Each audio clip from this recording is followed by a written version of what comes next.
নমস্কার, কেমন আছেন সবাই? শ্রীজিৎ শ্রীর একটা নতুন ভিডিওতে আপনাদের স্বাগত জানাই।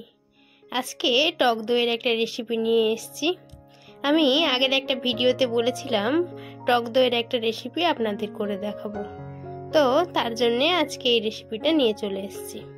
এর জন্যে আমি 1 লিটার দুধ নিয়েছি, সেটাকে আমি কিছুক্ষণ জোরে জাল দিয়েছিলাম। প্রায় অর্ধেক করে নিইনি, তবে ওই ভালো করে একটু দুধটাকে জাল করে নিয়েছিলাম।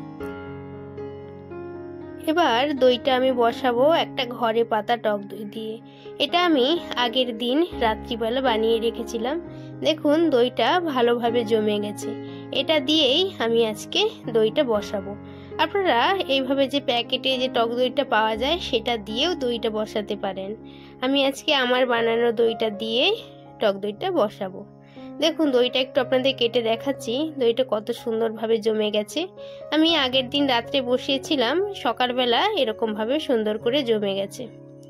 এবার এখান থেকে আমি 2-3 চামচ মতো উঠিয়ে নেব। উঠিয়ে এটাকে ভালো করে ফেটে নেব। যতক্ষণে দুধটা ঠান্ডা হয়ে যাচ্ছে ততক্ষণে আমরা এই দইটাকে ভালো করে এটা মিক্সড করে নেব। এখানে আমি প্রায় 3-4 চামচ মতো দই তুলে নিয়েছি। সেটাকে এবার চামচের সাহায্যে ভালো করে একটু মিশিয়ে নিচ্ছি। প্রায় ওই ক্রিমি মতো একটা টেক্সচার চলে আসবে, সেই রকম অবধি আমরা সুন্দর করে এটাকে ফেটাতে থাকব।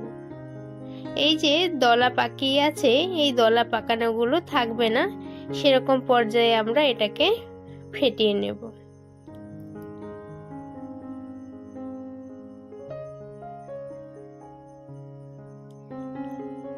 এরই ফাঁকে দুধটা ঠান্ডা হয়ে গেছে। প্রায় একদম যে ঠান্ডা হয়ে গেছে তা না, ওই একদম হালকা উষ্ণ গরম রয়েছে। যদিও এটা গরমকাল, দুধটা ঠান্ডা হলেও সেটা কিন্তু দইটা জমে যাবে।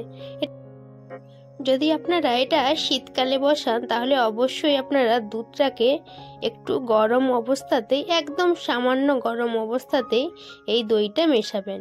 এবার ওই ফেটানো দইটা দুধটার মধ্যে দিয়ে দেব।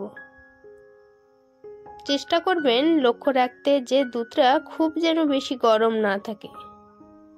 তারপর এইভাবে চামচ দিয়ে একটু দুধটাকে ওপর নিচ করে নিচ্ছি।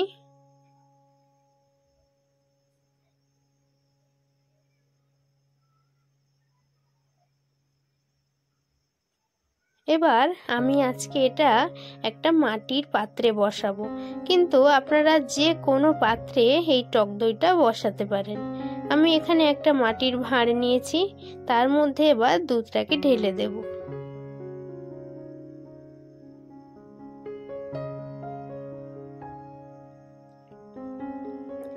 এটা প্রায় 7-8 ঘন্টা লাগে বসে যেতে। যদি এটা শীতকাল হয় তাহলে আপনারা লক্ষ্য করে রাখবেন যদি এটা একটু গরম জায়গায় রাখা যায়। এটা গরম জায়গায় রাখলে শীতকালে খুব ভালোভাবে বসে যাবে। যেহেতু এটা গরমকাল, এরকম কোনো গরম জায়গায় রাখার দরকার নেই। এটাকে ঢাকা দিয়ে একটা ভালোভাবে রেখে দিলে এটা প্রায় 6-7 ঘন্টা পরেই দেখবেন এটা জমে গেছে। তাহলে ফিরে আসছি প্রায় 7-8 ঘন্টা পর।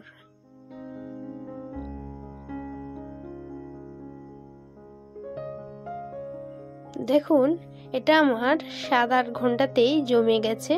এবার দইটা দেখুন আমি ঘুরিয়ে দেখাচ্ছি কত সুন্দরভাবে এটা বসে গেছে। এবার আমি একটা চামচে করে আপনাদের কেটে দেখাচ্ছি।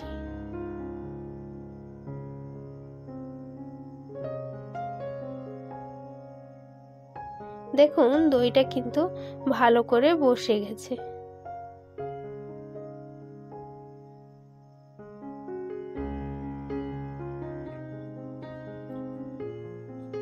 দইটা দেখেই বুঝতে পারছেন যে কত ভালো করে এটা বসে গেছে। ব্যাস এই ছিল আজকে আমার আয়োজন। দেখা হবে নতুন কোনো রেসিপিতে, নতুন কোনো ভিডিওতে। আপনারা সবাই খুব ভালো থাকবেন। ধন্যবাদ।